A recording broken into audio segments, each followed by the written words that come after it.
Hey guys, all right, here we go, we're live. Hey, I'm Matt Watson. I'm a guy that loves fishing. I love to constantly learn about all kinds of fish and fishing, and I've been lucky to do that for the big chunk of my life. Obviously started as a young fella keen on fishing, recreational fishing, but I grew up in a commercial fishing family, so I did a lot of that as well. And I've worked as a commercial fisherman. I've been a recreational fisherman. I've been a deckhand on game fishing boat and a captain on game fishing boats as well. Not just here in New Zealand, but I've traveled all around the world doing that. And of course, I've traveled around the world making videos, I guess, filming the fishing, filming the things that I've been learning. I've been able to fish on some of the most elite game fishing boats in the world and in New Zealand, but I've also fished on dugout canoes. And I've learned as much from the guys fishing on dugout canoes as I have from captains on some of the best game fishing boats in the world, because everywhere you go in the world, people fish a little bit differently, and even in New Zealand, like some of my mates fish differently from me. So I'm always trying to pull in new info. And tuna is one of the fish that is pretty much everywhere in the world. So I've learned a lot about them. I'm still learning. But some of the things that I've learned, I'm going to try and pass on to you guys. Now, there is going to be a whole lot of information I'm going to be sharing. I'm going to try and spread it out and keep it relevant. But a lot of the real technical rigging stuff I'm not going to be able to show you in this forum. So what I've done is I've created a playlist on ultimate fishing, which we have on YouTube, on our website, and on our free app. And it's called the Shimano Tuna Masterclass and Swordfish. And because I get asked a lot of questions about swordfish, so all the videos there from things I'll be referencing, you can check out afterwards. And then generally I'm just going to take you through what tuna we have in New Zealand, how to find them, and then lastly some of the techniques to catch them. So on that last point, the tuna in New Zealand. There is a lot of species of tuna in New Zealand, but there's some popular ones that more people like to catch more so than others. And I'm just going to run through them now. First up, we've got Skipjack and Albacore. I'll start with the little guys. Now, they're very different species, but the way you fish for them is pretty much the same. And the picture there, that's a Skipjack tuna. That was actually caught in August. And a lot of people kind of think it's summer only, but no, they're actually in our waters a lot of the time, particularly the Albacore tuna. So a traditional way to fish for the skipjack tuna and the albacore tuna is just how most people fish for the larger tuna, and that's you can just troll a lure. Now for me, the smaller the lure, the better, because typically they feed on little wee tiny bait fish. You will occasionally catch them on bigger stuff, but something about this size would be my go-to to trolling for a skipjack or an albacore. One of the problems when you're trolling a little wee small lure, particularly if you've got bigger lures out for bigger fish, is that the wind can get this thing and blow it across your gear. So you can put a little trolling weight, which will help it track a bit straighter and take it below the whitewash of your boat. Another thing you can do, which I've done with my skippy rod, is use lead line like they do when they're harling for trout, and that makes it lock in really well. But if I'm, where I've crewed on boats where we're primarily trying to catch small tuna for live baits for marlin, we're really focused on the bigger stuff, and the most effective way is to use one of these things. It's called a trip planer, and you put your swivel clip of your game rod or any rod onto that loop there. It's got a weight at the front and it pulls your lure down. It's caught up and it wiggles, like it wobbles side to side. So it takes your lure about 2 or 3 meters down and it gives us this wobbling action. Then when the old tuna comes along and grabs your lure, it pulls, that goes up there and it planes it to the surface. So your lure stays down. As soon as you hook one, it pops it up on top. So you don't have to slow your boat down. It kind of skips it along and you can crank them in. So that's if you're running your lure in conjunction with some other bigger lures, say you're trolling for marlin or larger tuna as well. Now, a way that I catch a lot of tuna, same way as I caught the one that was up there, the skipjack tuna, is actually casting lures at them, essentially top water fishing for them. And I got onto doing this because I might have trolled around an area to catch a couple of tuna for live baits for marlin. I've caught a couple of skipjack tuna. I've put them out. I might have had them out for an hour. No marlin bites. My tuna are starting to get tired and I'd love some fresh ones. But when you're trolling your live baits, you can only troll at about 2 knots, which isn't fast enough to troll a lure as well.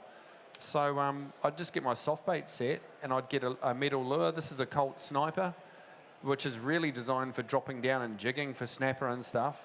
And I just put a decent size hook on it, just so you can get a decent grab. And it's a nice heavy lure, which means I can really hoik it out. And while I'm idling along, I'm just casting and retrieving that when I'm seeing skipjack tuna. Or even if I'm marking them, I can drop one of these little Shimano saw jigs. And again, I've just made the hook a little bit bigger. And I'm just catching them on my 3000, like my soft bait set. It's a whole lot of fun. In fact, my son, when he comes out, and particularly when he was a young fella, he wasn't really worried about catching marlin. He'd do that all day long, just catching skippies, casting at them, because they peel a hold of the line. And something that people don't realise too is the skipjack tuna are actually pretty good eating. And I guess we're all brought up using them as bait. And yes, the old one from the bait freezer at the petrol station, I wouldn't eat those ones. But if you catch them fresh and you treat them just like you'd treat any other fish, you bleed them, you get them cooled down straight away, that's a staple bait board sashimi for me in the afternoon on the way home, the skipjack. They're good the same day, they're pretty good the next day. On the third day, no, they're bait. They don't last. But it's worth giving them a try. That's all I'm going to do on the small tuna. I'm going to start moving into the bigger stuff. Southern bluefin tuna, I wouldn't have bothered talking about them 10 years ago because it was such a rare catch in New Zealand. Now they're a winter staple. There's the Waiho Bay fishery, but it's spread right throughout, all around the South Island, East Coast, and we've even had them this last season up in the Bay of Islands, mixed in with northern bluefin tuna as well, which is what I've got next. That pic there was taken from back in the day off the west coast of the South Island when I, for some reason, decided I'd want to go and hand line them. I won't do that again, but anyway, it was a bit of fun.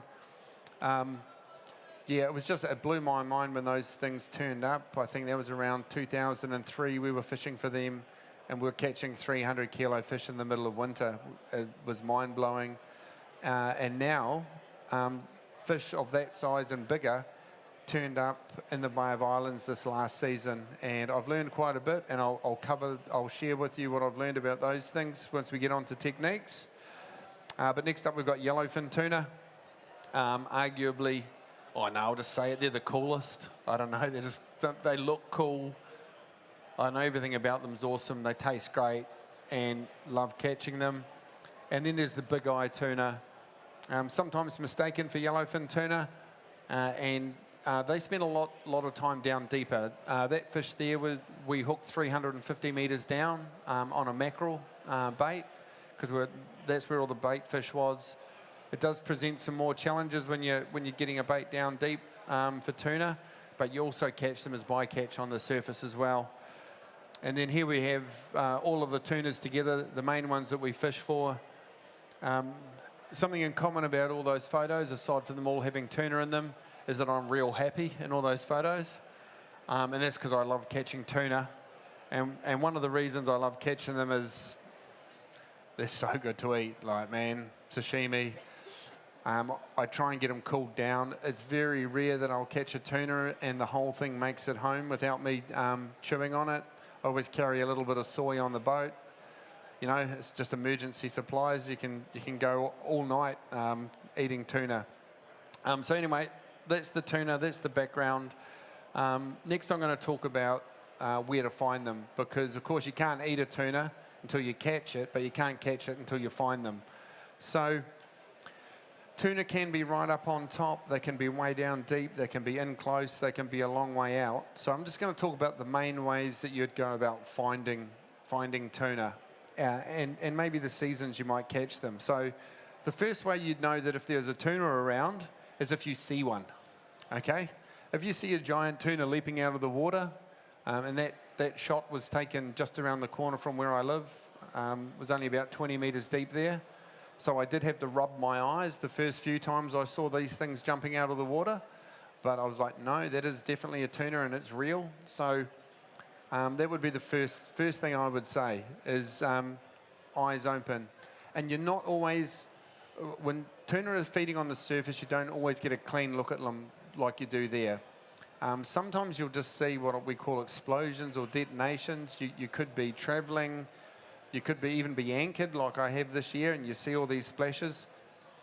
Quite often it can be mixed up with dolphins, because sometimes the way dolphins feed on the surface, it's a similar kind of porpoising splash. So if I see a series of big splashes, to me, in New Zealand, I'm like, it's probably one of 3 or 4 things, okay? It could be marlin, but marlin, when they're feeding, you normally get a good look at a dorsal fin and or the tail. It could be tuna, it could be kingfisher, it could be dolphins. So I normally, when I see those splashes, I'll just stay in the area and I'll look, because they are fast moving. So they could be feeding over here.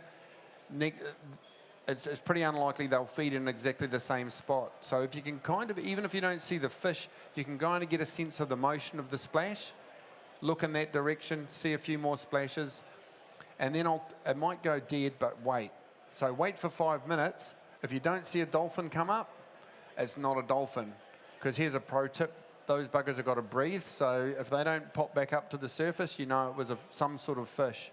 And if you're out in deeper water and there's no structure around, it's probably not a kingfish. So there's another good reason that you could have found some tuna. Another thing you're looking for, using your eyes for, is birds. Probably more so than any other species. I mean, any other fish, any pelagic fish you're looking for good bird life. More so with tuna than any other kind. It's very rare to find tuna and not birds, okay? Because they're quite often feeding on a similar sort of bait fish, so you're keeping your eyes out for birds. And if you're lucky enough to have a boat with a bird radar, that would be the #1 piece of electronics that you would use. A lot of the big boats that I've fished on in Central America, they would literally drive around at 25 knots with their bird radar going, and they wouldn't put any lures in the water. They were just covering ground, scanning 8 miles either side of us for a clump of birds. And as soon as we marked birds on the radar, we'd head over, and if they were the right kind of birds feeding, we'd either put lures or baits out, which I'll cover the techniques for once we get to that. Now, another way you'll find tuna is marking them on your sounder or marking bait fish. So I've got a few examples here. This first one is a good clump of bait that we marked when we were tuna fishing. And you can see there's a few arches or eyebrows below. Some of them are stronger marks than others. Some are fainter. That's not different sized fish. That is just fish that are in different parts of your beam. So if they're on the edge of your beam, it's a fainter mark. If they're in the middle of the beam, you're getting a solid bounce. So when I saw that, I'm like, yo, there's a whole lot of bait there. And whenever you're looking for bait, that's a good area to fish. I'm not convinced that they were tuna. They're probably kingfish there, the way they're marking up, because tuna mark up a bit thicker. But just because of that thick concentration of bait, and I had seen tuna on the surface, any fish that you're fishing for, doesn't matter whether it's snapper or marlin, they're always going to be near their food. And there's a whole lot of food there, so I stayed in the area, and I was live baiting at the time. The next thing I came across, this is 30 minutes later, that's the same school of bait. So you'll notice that school of bait has changed shape. So they've actually gone to the surface a wee bit, and you'll see on the side where these tuna are, they're tuna marks that I've marked. They get nice and thick in the middle on your sounder.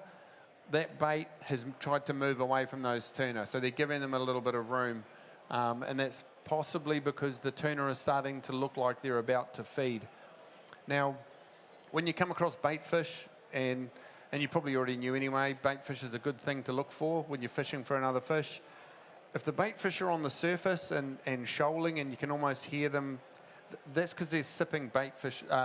They're sifting krill and little white bait and stuff off the surface. Now, if the bait fish, and in this case it was Peruvian mackerel, like big mackerel, if they're eating on the surface, they're happy, okay? So that means they're not being preyed upon at the time. I mean, if someone was trying to kill you or eat you, you're not going to stop for a burger. You know, you're not going to be having a feed yourself. So, but that's not to say that those tuna aren't there. And you may have seen in some of our footage, where I've jumped in with bait fish and there's been marlin swimming around, dozens of them, and the bait fish don't care. And that's because of the body language of the marlin. They're not ready to feed yet. As soon as the marlin or the tuna light up a bit, their swimming action gets more stiff, the bait fish go, aha, these guys are ready to eat us. And they leave the surface, okay? And so another 20 minutes after this is what the bait looked like. That's the same volume of bait, the same shoal, but now they're really compressed, and that's a big dark, and you can see off to the side there's 3 big bluefin tuna. Okay, so it's at this point I'm going, okay, the tuna are feeding now, because if you're a bait fish and something's trying to eat you, the last place you want to be is on the surface, because a whole 180 degrees of your escape path is gone. So you go down, and the objective of the bait fish's life then is to be the one in the middle of that ball. So they're all trying to get in the middle, they're compressing themselves tight, and the tuna will pick them off the sides. And I'll just bring them up all side by side because it's a progression. This is when I first found the bait. This is when I first marked the tuna, and this is when they started feeding. And then 15 minutes after that, we got a double hook up on our live baits. And we'd been there for 4.5 hours at that point. And the lesson there is once you find the bait, too many Kiwis will go, oh, wow, look at all this bait fish here. There's good sign. They go around 3 times and they think, oh, well, there must be no tuna here because the salesman that sold me my lure told me that everything eats them and nothing ate them, so there must be no fish here. And off they go to middle of nowhere. If you find good stuff, and particularly if you've seen the tuna, stay in the area. Eventually they will feed. And a good sign that they're going to feed is when they're down and they compress themselves. Just keep working the area. Another way that you will find tuna, if there's nothing obvious, is water temperature and water colour. So basically you need an SST chart. There's a whole bunch of subscriptions you can get. I won't go deep into it because TK and Cam that are doing one of these masterclasses are real pros at it. What I will say is you want some chlorophyll, which shows up as green on your SST charts, which means that there's basically food for the plankton, your zooplankton, to start feeding, which kicks off the food chain, but you also want some nice clean water nearby, okay? And I say nearby, you don't have to be fishing in real blue water for tuna. It's good to have it close by, so if there's an area on the coast where there's blue water coming into the coast, fish in that area. But for tuna, and particularly this season gone by, we caught much more fish in the green. We were catching the bigger tuna in the green water, and the smaller ones were out in the blue feeding on small bait fish. And whenever we found a temperature break, which is always good to find a temperature break, and just quickly, the reason is bait fish don't like going through a sudden change in temperature because they've got a tiny body mass and they'll go into shock. So they need to slowly change temperature.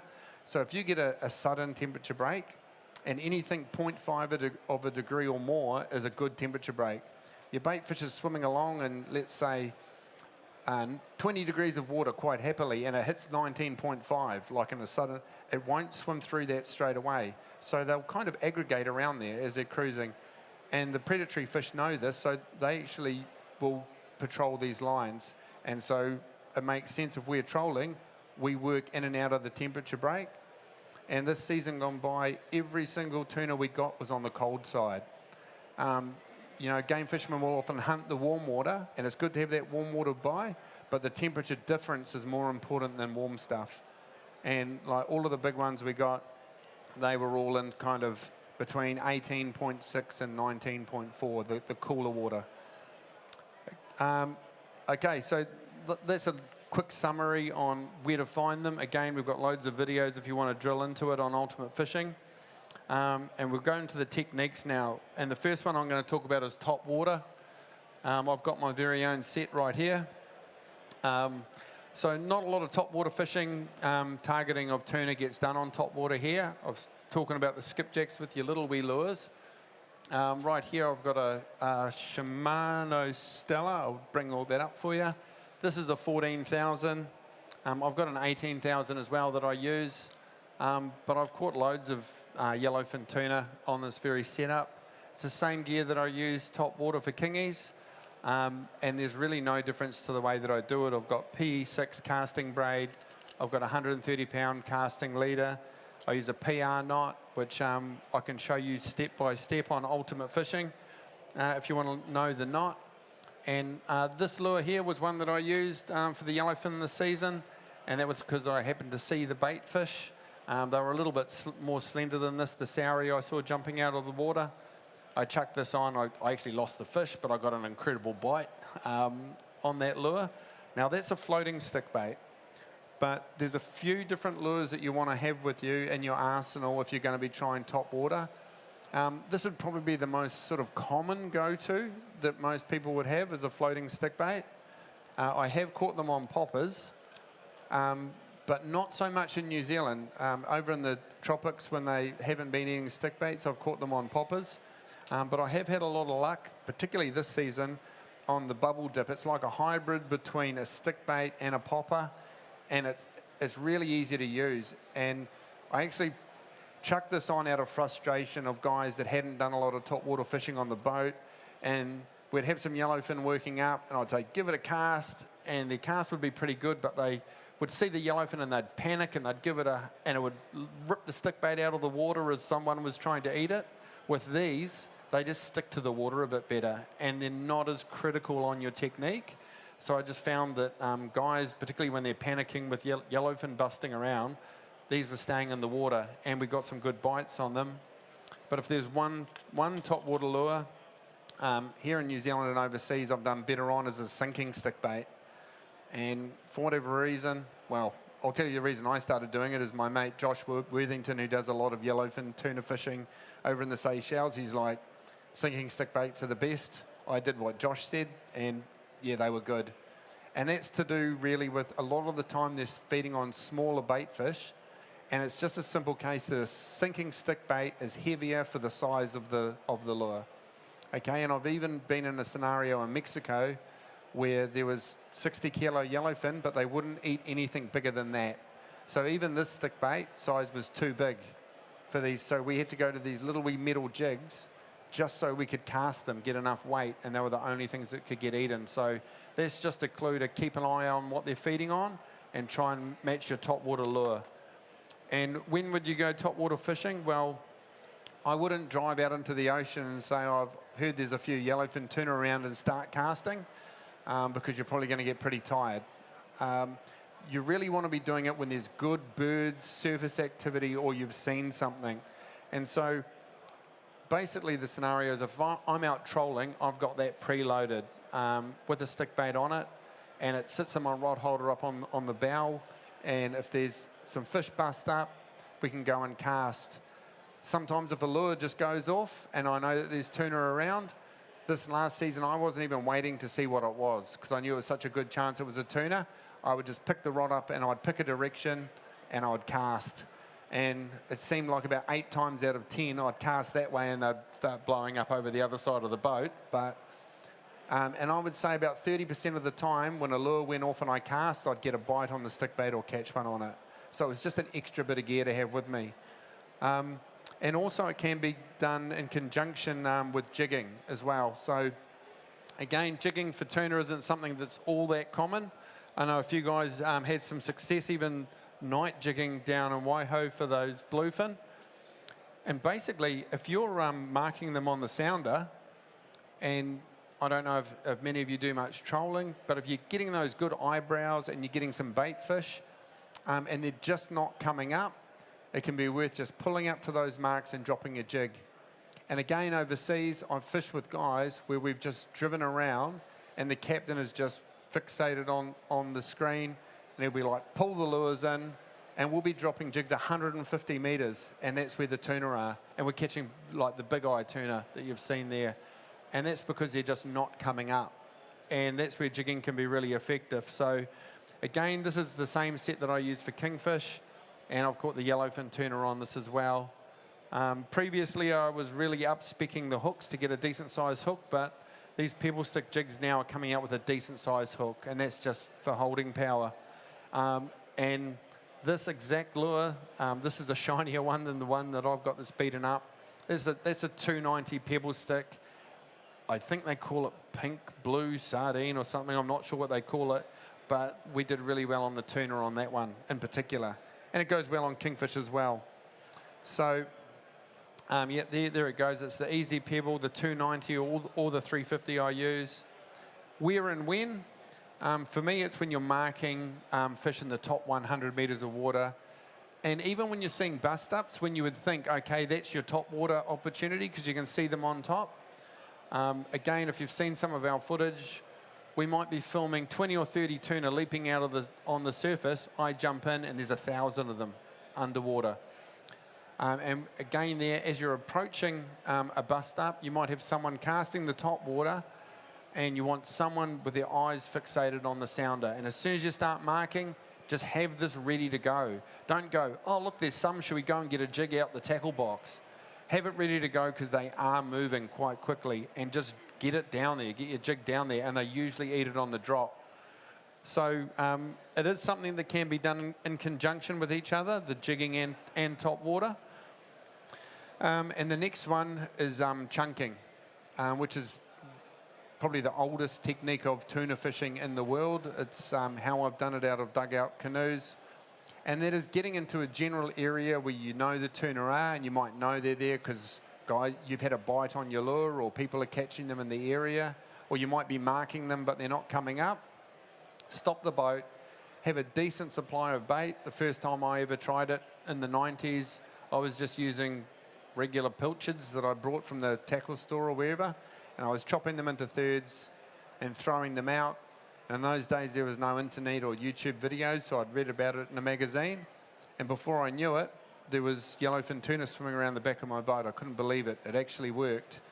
And of course, that technique kind of died out in New Zealand because the tuna numbers dropped and it wasn't really seen of. The tuna numbers came back last year, but no one, to my knowledge, has really gone back to that chunking technique, other than for the northern bluefin tuna, which is what that is there. I've just used that image just to show, that's me in the background there, how big I was actually filming the chunk trail and all these giant, several fish over 1,000 pounds swimming around me.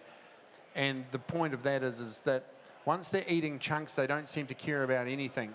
They don't care about the noise from your boat, they don't care about the yahooing, and that's because they're getting a free feed. So one thing I will say, if you find an area, you start throwing your chunks over, which is the most important part of chunking. They're working their way up that crumb trail, and they will eventually just make it to the boat, and you can watch them eat. Don't get too excited, and it's hard not to get excited when there's tuna swimming around the boat, and hook the first one you see and get into it and drive the boat away. Keep feeding them, because every single tuna, and it works for mahi-mahi as well, we've done it here in New Zealand. I've been chunking and mahi have turned up instead. Every tuna or mahi-mahi that eats a chunk is one you can hook. The ones that haven't eaten one yet are still a little bit unsure, and then you put a hook in one, or you hook one of their mates, and it can wig them out. But if you feed them, they think it's safe. They think it's great. So feed quite a few of them, hook one, and then just, if you do need to drive the boat away, just ease yourself away and always try and come back when you've caught your fish to where the chunk trail's going. Or like we do while we're fighting it, idling away, we just keep the chunk trail going and the tuna just stay with you. It really does work, and I'd like to see a little bit more of it if the tuna continue to stay around. Now the tackle I'm using, depending on what tuna, like if we're big bluefin, I'm using my Telica 50s, which I've got 60 kilo gear on. But if I'm chunking for yellowfin or smaller stuff, I've gone right down to a Telica 8. Basically, you just want to lever drag. Here's a couple of my leaders here. This is a 130 pound fluorocarbon, and that's another good point. I'm always using fluorocarbon when I'm chunking because tuna can get very line shy. For a yellowfin, 130 pound is about as heavy as I would go. Down in Whakatane back in the day, we were using normal mono, but the heaviest we would go then would be probably 80 pound. But with the fluoro, you can get away with a little bit heavier. This stuff here, I think, is 220 fluoro, and this is what we were using for the bluefin, although we were getting bit off on a lot of fish. We're even getting bit off on 300 pound fluorocarbon. So it's a circle hook, and the basic technique is when you do put a bait out, is you want your chunk to be floating at the same rate as the chunks. And how you control that is the speed that you strip off the reel. So you leave your rod on the rod holder. You've got to trace your fluorocarbon trace on, and I would say go as long as you can. I know fluorocarbon is expensive. And you'll notice that when I'm using a swivel like I am on this one, it's tiny. It's a Japanese one, and it's rated to 300 pound because you really don't want any swivels or anything that can be seen in part of the mix when you're chunking. And when you throw your chunk in, throw your bait in, and because fluorocarbon is negatively buoyant and so is your hook, if you give it complete slack, it might sink a little bit faster, but you're also drifting, so that will also plane it up. So the faster you strip, the quicker it's going to sink. The slower you strip, the more it'll come up. So just adjust it to keep your chunk floating, drifting down at the same rate. Because those tuna are coming up, chomp, chomp, chomp, chomp. If there's one that looks a little bit different or is hanging down deeper, they will get sus. And we've seen that in our footage, them literally coming up and going, nah, not that one, and going to the next one. Okay, the next technique, we've got our leaders and stuff there, which I've covered. Where and when. Again, I've said when there's good sign, if the fish are spread out, but also nighttime. Most of the big northerns that we've caught here in New Zealand have been chunking at nighttime. And of course, you want to do that on a good night. Next up, we've got live baiting. The fish that was up there, that yellowfin, that one was caught in Costa Rica. And the scenario there was we had to react after losing a charter boat that we were supposed to be going out on, couldn't take us out. So we borrowed some boat, we borrowed some gear. I didn't know anything about the area, but I knew that I just did all the things that I was telling you guys to do. Go and find some bait fish. We found some bait fish. We had 2 packets of sabikis we found on this boat that we were borrowing. We caught some of the local bait fish. We went to where the birds were, and I put a live bait out. That was on a Talica 12 and got that yellowfin tuna. So that was that scenario of live baiting, which is where we found an area of birds, there was a bit of surface activity, and we started drifting. Now, that's how we used to fish for them off Whakatane. We would literally go to an area where the birds were, or sometimes there'd be hardly any birds, but it was an area where I would see other boats trolling, and a few boats were getting the odd bite, but we were catching much more fish live baiting. And we would just have a jack mackerel, hook through the nose, like I say, back in just a normal bit of 80-pound mono, one free swimming out behind the boat and another one on a 10-ounce sinker. But I'd say 70% of our fish that we caught were on the free swimming one, up tulp, and that's probably because the sinker put them off for the deeper one. And we caught a whole bunch of fish just doing that. Of course, if you're seeing a lot of activity and you go to an area, you might drift with a couple of live baits out. Have one up, have one down, and maybe have one long as well if the fish are particularly shy. For the northern bluefin that we were catching this season, it was big bait schools that are around the Peruvian mackerel, and we were just catching the mackerel out of the shoal. And because these are big live baits we're using, we're actually slow trolling them around the sides of the shoal to make them look like they're one of the fish that's trying to escape the bait fish. And again, that's when we're going to this heavier gear, we're bridle rigging, and we've got step-by-step demonstrations on how we rig them all up. And if you really wanted to get tricky, and we've got a bit of it online, is kite fishing, which I've done over in Canada.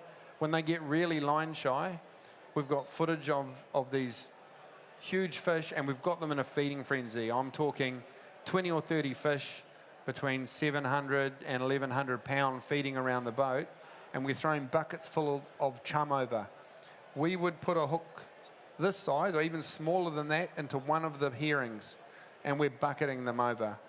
And I've got the footage of them coming up in a feeding frenzy, and then there's one herring left at the end, and it's the one that's got the hook in it. I've even got footage of them sucking it into their mouth and coughing it out and eating the next one. And so we would use a kite, and that would elevate our leader out of the water. And you think, well, they can't see the line now. We had to keep our hook out of the water. And again, we've got footage of the live bait on the surface. Tuna's coming up to eat it, and we don't control the bait well enough, and the hook dips into the water, it turns away. So we would have to have the hook out of the water, but the mouth of the live bait in. That's how precise it was. And as soon as we got that nailed, every time they come up. So that's how line shy they can get. I haven't seen it used in New Zealand yet, but it'll be interesting to see if anyone's keen to do it. Yeah, I'd love to see how it goes. And again, I'm using exactly the same tackle that I'm using, overhead reels. You want to have a lever drag. Same fluorocarbon leaders that I'm using for chunking, except I'm probably going for a longer leader.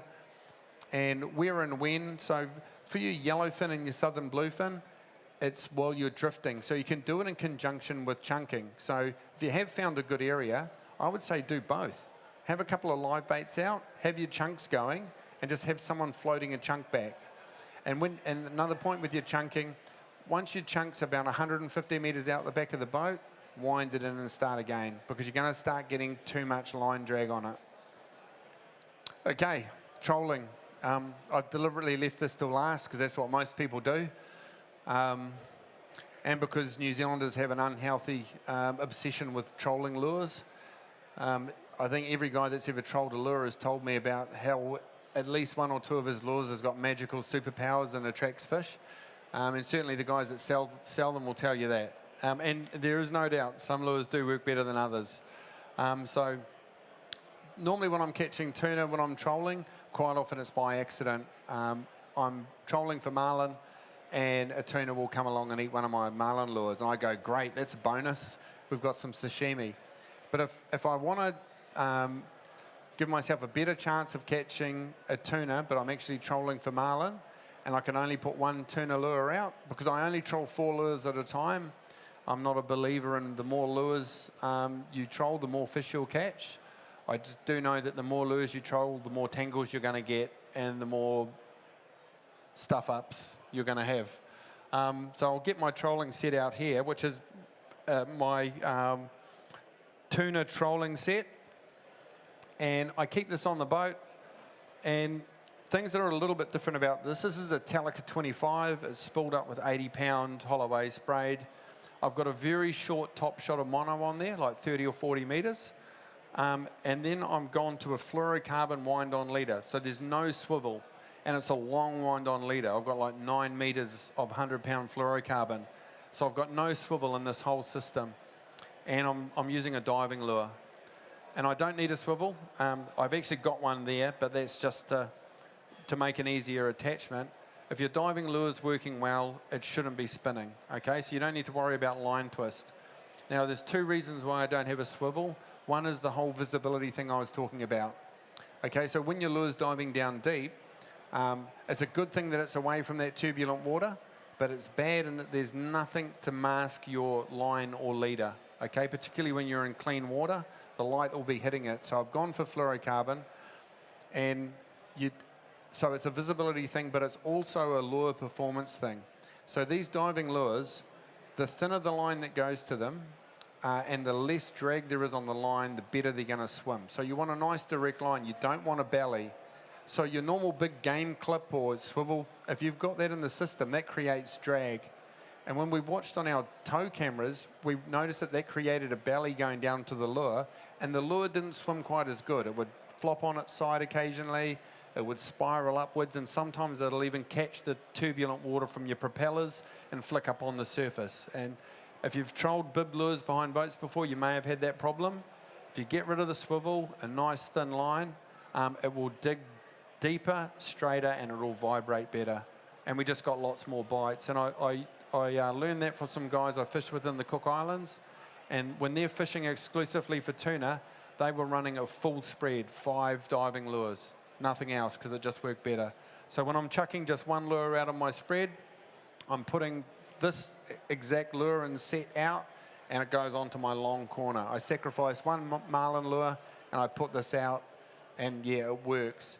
If I'm putting just one skirted lure out, I'm actually making it quite a small lure, and I'm running it back, and the biggest yellowfin we caught this season was on this little guy here. And it was just run long out the back. I was actually targeting tuna that way, so I had a couple of them out. And yeah, it was about a 75-kilo fish I got out of my little boat just out in front of home. And so the size of the tuna isn't relative to the size of the lure. You guys have probably picked up on that by now. It's relative to the size of the bait fish that are around. Okay, so if it's smaller bait fish around, smaller lures, and if I'm specifically targeting tuna and I'm putting out a tuna spread of my 4 lures, I'm running a big diver, which goes deep, something like this, and I'm running a smaller diver, like either of these, that don't go as deep, okay? So this is a bibless, and these might only go a couple of meters down, whereas these, I think they go like 10 meters down. So I'm running 2 hard-bodied lures, and I'm running 2 skirted lures. So again, something like that, long and in close, maybe my old $4 Slayer with a film canister on it, which is just a squid shell with a film canister on top, or something like a bullet lure, nice and shiny like this as well. But the bigger they are, the closer to the boat, the smaller they are, the further from the boat. And that would be your tuna spread. But I think if you're really serious, you might want to go like the guys in the Cooks and run a full spread of hard-bodied lures if it's just the tuna that you're after. Now, some other things, there's my tackle. Again, it's just my regular trolling tackle. The lures, a mix of deep divers, shallow divers. And again, your lures, if they're straight running, the big difference between how I would rig for a marlin or a tuna is I might go a slightly lighter leader weight for a tuna, and I'm going to have my hook up a little bit further. So if I'd rig that for a marlin, I would have the hook right out the back, but the tuna tend to grab a little bit further up the body, and you're hooking them on the bite. I'm running my clips hard, so I'm using tag lines on my outriggers. I don't want any slack. I want to hook them on the bite, and I'm running 5 kgs of drag on the bite with 5 kgs of drag on my clips. So I'm really trying to hook them instantly as well. Where and when, if you're trolling, you're covering ground, so you're prospecting. But again, have your jig rod ready, have your top water set ready as well for when you get those opportunities, and you'll be amazed. Sometimes you'll troll around a group and they're feeding on the surface, they're not touching your lures. Get a stick bait going and some clean water out to the side. And I don't know whether it's the boat that's putting them off or what it is, or just the action of the stick bait. They'll eat that where they haven't touched your lures. So that's worth thinking about as well. And then just there's some other essential gear. Everyone likes talking about the lures and that sort of stuff, and it made me think of it when a good mate of mine, a new neighbour of mine, not really a fisherman, but he'd seen a couple of the tuna. He was actually at my house and they started busting up, and I was like, that's yellowfin tuna out there. And he just got himself his first boat, a little tinny, and I said, well, get yourself some lures. And I told him the same things: diving lure, skirted lure. He only had 2 rods, a diver and a skirt, and he went out, and what do you know, he goes and hooks himself a 70-kilo tuna at 40 metres straight out the front. Thing is, he didn't have any gloves, didn't have a gaff, didn't even have a knife. So there are, I know it seems obvious, but there's some essential gear you should have on your boat. The first one is gloves, just some decent gloves, because you've got to grab a hold of the leader. If you don't know how to wrap the line properly around your hand, please watch one of our videos, because if you get it wrong, particularly on a 300-kilo northern bluefin tuna, you could end up attached to it. And when it goes for a swim, you might be going for a swim with it, and that's not a great scenario. Gaffs, you'll notice it's plural. We want 2 gaffs, and that's because if your first gaff shot's bad, and what I would say about that is hopefully it's not bad. Don't go swinging it like a madman. I don't know what it is with gaffs. Some guys go crazy when they get one in their hand and they see a big fish, and they start swiping at it when it's 5 metres away. Wait till it's there. Wait, ideally broadside. If it's circling, just preempt its motion and try and gaff it in and around the head, or the front of the head, and you'll usually hit it in behind the back of the head. Once you do hit it, keep pulling, okay? It's not, you're not trying to hit it, just keep the motion pulling towards you. And then if it's a big fish, you're going to need that second gaff anyway to go in there to help you lift it into the boat. Or if something goes, which does happen, if something happens to the first gaff, you have got another one. So I would recommend having 2. Having salt ice on board, should always have it anyway. If you intend to take a fish, you really you need to respect the fish, right? There's no good leaving it on the deck of your boat because it's going to taste like rubbish when you get home. And when I'm tuna fishing, I run my Icy Tech bin. I got a couple. I keep one full of ice and that ice stays clean all day. And then I've got my kill bag. So I'm only moving the ice out of that bin when I'm packing a tuna into the kill bag, and that way I don't have to carry a huge bin. My kill bag gets folded up and lives up the front of the boat. And what else? Oh, and some Swordfish Mojo on board. Of course, everyone knows it helps you catch more fish, and it's a great use for your ice if you're not using it on your tuna. Yeah, and then lastly, I'll talk about fish care. Get the blood out of your fish. Also, the first thing I do when I'm getting it is I'm spiking it in the head. I'm getting the blood out of it by nicking just the main artery. You go in through the gills, and the heart is just sitting in the throat latch there. Get your knife anywhere in there where the gills join that main artery and give that a nick, and it'll start gushing out. You can throw the deck wash in the other side of the gills to pressurize it. It'll pump that blood out. Shinkajimi, which is getting a bit of wire up inside the spine, it does make a difference. You can get a tool like this, which is hollow, jam it into the spine, either through the front of the head between the eyes, or you can even cut the tail completely off and go up the spine. And there's just a wire that comes with it, and you thread it up, and it just severs all the nerves, relaxes the flesh, and it does make a difference. And I just look at it like this. The Japanese have been doing it for thousands of years, and those guys are just masters at seafood, and whatever they do, I'm going to do it. Gut and gill them. If you really want to be pro about it, and again, we've got videos on how to do it, you can take the guts and gills out without cutting the belly meat open.